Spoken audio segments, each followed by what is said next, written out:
ಏನು ಕೆಪಿಸಿಸಿ ಅಧ್ಯಕ್ಷರು ಪದಗ್ರಹಣ ವಿಚಾರದಲ್ಲಿ ಏನು ಆ ಕಾರ್ಯಕ್ರಮದಲ್ಲಿ ನಡೆಯುವಂಥ ಟೈಮಲ್ಲಿ ಒಂದು ಕಡೆ CM ಅವರು, ಒಂದು ಕಡೆ DK ಅವರು, ಒಂದು ಕಡೆ ವೇದಿಕೆಯಲ್ಲಿ ಫೈಟಿಂಗ್ ನಡೀತಾ ಇತ್ತು. DK ಮತ್ತು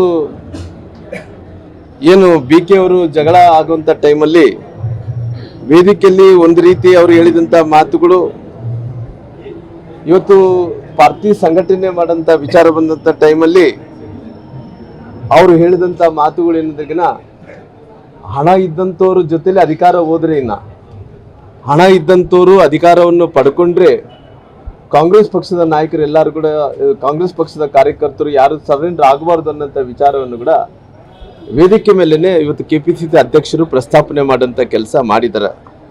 ಬಹುಶಃ ಅದನ್ನ ಅರ್ಥ ನೋಡ್ತಾ ಇದ್ರೆ ಒಂದು ಸಾರಿ ಶಿವಕುಮಾರ್ ಅವರು ಹಣದ ಅಹಂದಿಂದನೇ ಇವತ್ತು ಈ ರಾಜ್ಯದ ಮುಖ್ಯಮಂತ್ರಿ ಆಗಿದ್ದಾರೆ. ಅದಕ್ಕೋಸ್ಕರವಾಗಿ ಪರೋಕ್ಷವಾಗಿ ಅವ್ರು ಹೇಳಿದಂಥ ಮಾತೇನೆಂದ್ರೆ ಹಣ ಇದ್ದಂಥವ್ರ ಜೊತೆಲಿ ಹೋದ್ರೆ ನಮ್ಮ ಪಾರ್ಟಿನೇ ಮುಂದಕ್ಕೆ ಸರೆಂಡರ್ ಆಗ್ಬೋದು ಅನ್ನೋಂಥ ರೀತಿಯಲ್ಲಿ ಅವ್ರು ಹೇಳೋಂಥ ಕೆಲಸ ಕೂಡ ಮಾಡಿದ್ದಾರೆ. ಅವ್ರು ಇನ್ನೂ ಮುಂದಕ್ಕೆ ಹೋಗಿ ಒಂದು ಮಾತನ್ನು ಹೇಳ್ತಾರ, ಏನು ನಾನು KPCC ಅಧ್ಯಕ್ಷರು ಏನು ಹರಿಪ್ರಸಾದ್ ಅವರು ಏನು ಆಗಿದಾರೋ, ನಾನು 5 ಮಂದಿ ಗಾಂಧಿ ಕುಟುಂಬಗಳ ಜೊತೆ ನಾನು ಕೆಲಸ ಮಾಡಿದ್ದೀನಿ ಅನ್ನೋಂಥ ಮಾತನ್ನು ಕೂಡ ಪ್ರಸ್ತಾಪನೆ ಮಾಡೋಂಥ ಕೆಲಸ ಮಾಡಿದ್ದಾರೆ. ಬಹುಶಃ ಅದು ನೋಡಿದಂಥ ಟೈಮಲ್ಲಿ DK ಶಿವಕುಮಾರ್ ಅವರೇ, ನಿನಗೆ ನಾನು ನಿನ್ನನ್ನು ಲೆಕ್ಕಲ್ಲಿ ಇಟ್ಕೊಂಡಂತ ಇಲ್ಲ, ಲೆಕ್ಕಕ್ಕಿಲ್ಲ ನೀನು ಅನ್ನೋಂಥ ರೀತಿಯಲ್ಲಿ ಅವರು ಪ್ರಸ್ತಾಪನೆ ಮಾಡೋಂಥ ಕೆಲಸ ಮಾಡಿ ಇಂಡೈರೆಕ್ಟ್ ಆಗಿ ಇವತ್ತು DK ಶಿವಕುಮಾರ್ ಅವರಿಗೆ ನಾನು ಕೂಡ ಒಬ್ಬ ದೊಡ್ಡ ಲೀಡರ್ ಇದ್ದೀನಿ, ಇವತ್ತು ನಾನು ಕೂಡ 5 ಮಂದಿ ಗಾಂಧಿ ಕುಟುಂಬಗಳ ಜೊತೆಲಿ ಕೆಲಸ ಮಾಡ್ಕೊತ ಬಂದೀನಿ, ನಾನು ನಿನ್ನೆ ಲೆಕ್ಕಿಡೋದು ಬೇಕಿಲ್ಲ ಅನ್ನೋಂಥ ರೀತಿಯಲ್ಲಿ ಕೂಡ ಹೇಳೋಂಥ ಕೆಲಸ ಮಾಡಿದಾರ. ಇವತ್ತು ಈ ನಿನ್ನೆ ನಡೆದಂಥ ಪದಗ್ರಹಣ ಕಾರ್ಯಕ್ರಮದಲ್ಲಿ DK ವರ್ಸಸ್ ಆ BK ಇತ್ತಾಗಲಿ ಬೇರೆ ಯಾವುದೇ ರೀತಿಯಲ್ಲಿ ಕೂಡ ಕಾರ್ಯಕ್ರಮ ನಡೆದಿಲ್ಲ.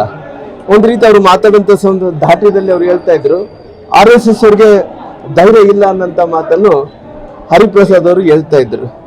ಇವತ್ತು ಅವರು ನಮ್ಮ RSSನ ಧೈರ್ಯದ ಬಗ್ಗೆ ಅವರು ನಮಗೇನು ಸರ್ಟಿಫಿಕೇಟ್ ಕೊಡೋದು ಬೇಕಾಗಿಲ್ಲ. ಬಹುಶಃ ನಾನು KPCC ಅಧ್ಯಕ್ಷರಂತ ಹರಿಪ್ರಸಾದ್ ಅವರಿಗೆ ಸವಾಲನ್ನು ಹಾಕ್ತೀನಿ, ಏನಪ್ಪಾ ನಿನ್ನ ಜೀವನ ಉದ್ದಕ್ಕೂ ಕೂಡ ನಿನ್ನ RSS ಧೈರ್ಯದ ಬಗ್ಗೆ ನೀನು ಮಾತಾಡ್ತಾ ಇದ್ರಲ್ಲ, ನೀನೇನು RSS ಧೈರ್ಯದ ಬಗ್ಗೆ ಸರ್ಟಿಫಿಕೇಟ್ ಕೊಡೋದು ಬೇಕಾಗಿಲ್ಲ. ನಿನ್ನ ಜೀವನ ಉದ್ದಕ್ಕೂ ಕೂಡ ಇವತ್ತು ಯಾವುದೇ ಕ್ಷೇತ್ರದಲ್ಲಿ ಯಾವುದೇ ಗ್ರಾಮ ಪಂಚಾಯತ್ ಹಿಡ್ಕೊಂಡು ವಿಧಾನಸಭೆ ತನಕ ಕೂಡ ಸ್ಪರ್ಧೆ ಮಾಡಿ ಜನರಿಂದ ಆಯ್ಕೆಯಾಗಿ ಗೆಲ್ಲಿ, ಅವಾಗ ನಿನ್ನ RSS ಧೈರ್ಯದ ಬಗ್ಗೆ ನಿನ್ನ ಹೇಳಂತ ಕೆಲಸ ಆಮೇಲೆ ಮಾಡುತ್ತೆ. ಅದಕ್ಕೋಸ್ಕರವಾಗಿ ಒಂದು ನೋಡಿದಂಥ ಟೈಮಲ್ಲಿ ಯಾವತ್ತೂ ಕೂಡ ಹರಿಪ್ರಸಾದ್ ಅವರು ಹಿಂಭಾಗದಿಂದ ಅವ್ರು ರಾಜಕಾರಣ ಮಾಡಿದಂಥವ್ರು, ಇವತ್ತು RSS ಅನ್ನು ಟೀಕೆ ಮಾಡೋಂಥ ನೈತಿಕತೆ ಹಕ್ಕು ತಮ್ಗೆ ಏನಿದೆ ಅನ್ನೋಂಥ ಮಾತನ್ನು ಕೂಡ ಹೇಳಬೇಕಾಗುತ್ತೆ. ನಿಮ್ಮ ಧೈರ್ಯವನ್ನು ನೋಡಿದಂಥ ಟೈಮಲ್ಲಿ ಇವತ್ತು ಬಹುಶಃ ನೀವೆಲ್ಲರೂ ಕೂಡ ಇವತ್ತು ನಿಮ್ಮ ಈ ರೀತಿ ಹೇಳಿಕೆಗಳನ್ನು ನೋಡಿದಂಥ ಟೈಮಲ್ಲಿ ಒಂದು ಅಸಹ್ಯವಾದಂಥ ಹೇಳಿಕೆಗಳನ್ನು ಕೂಡ ಕೊಡುವಂಥ ಕೆಲಸ ಕೂಡ ಮಾಡಿದ್ರಿ.